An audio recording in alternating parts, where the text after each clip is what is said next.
வணக்கம் பிள்ளைகளே. இன்று நான் உங்களுக்கு ஒரு உற்சாகமூட்டும் கதை ஒன்று சொல்லப் போகிறேன். ஒரு நாள் ஒரு சிறிய விதை மரத்திலிருந்து பழமாக மண்ணில் விழுந்தது. அது சுற்றிலும் பார்த்தது. தன்னை சுற்றி பெரிய மரங்கள், பசுமையான புல்கள், வானத்தைத் தொடும் கிளைகள் இருப்பதை பார்த்து அந்த விதை சற்று மனம் வருந்தியது. அந்த விதை தனக்குள், நான் இவ்வளவு சிறிய விதைதான், என்னால் எதுவும் செய்ய முடியாது என்று நினைத்தது.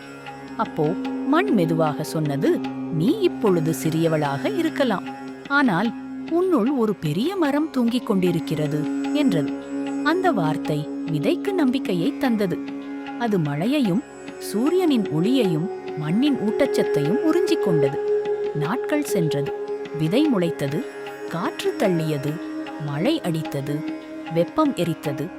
ஆனால் அது விட்டுக் கொடுக்கவில்லை. எதிர்த்து போராடி வளர்ச்சியை நோக்கி வளர ஆரம்பித்தது. ஒவ்வொரு சோதனையையும் தாண்டி மெதுவாக அது வளர்ந்தது. ஆண்டுகள் கழிந்தன.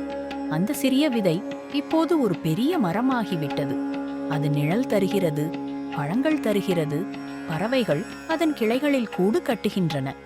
ஒரு சிறிய விதையிலிருந்து முளைத்த அந்த விதை இப்பொழுது பல உயிர்களுக்கும் உதவியாக இருக்கிறது.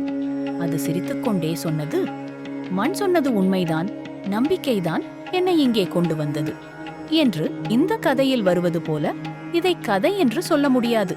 ஓரறிவுள்ள உயிர்களுக்கும் இன்பம் துன்பம் இருக்கிறது.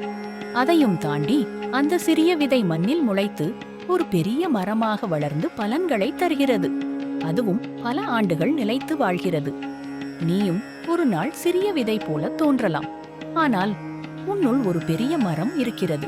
அதை நம்பு, உழைத்து பொறுமையுடன் முன்னேறு. ஒரு நாள் உன் கனவுகளின் நிழலாக நீயே மாறுவாய் என்கிற நல்ல விஷயங்களை எடுத்துக்கொண்டு நாம் அனைவரும் ஒவ்வொரு நாளும் மகிழ்ச்சியாய் வாழ்வதற்கு நம்மை நாமளே உத்வேகப்படுத்திக் கொண்டு வளர்ச்சி அடைய வேண்டும். நன்றி.